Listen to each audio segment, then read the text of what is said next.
Hi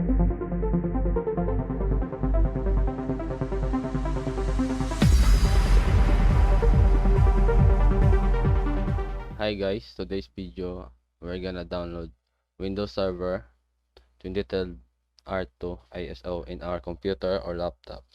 First, open your browser and then search for Windows Server 2012 R2 ISO.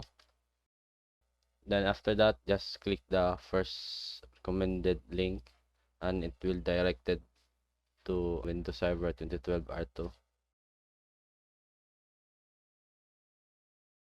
And we are here. Then just select ISO and click to continue.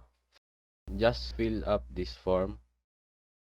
After you fill up the form, you will gonna select if you have 32-bit in your computer or 64-bit.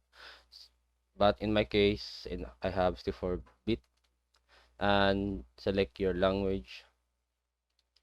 Then after that, just click the download and you're done. Thank you for watching.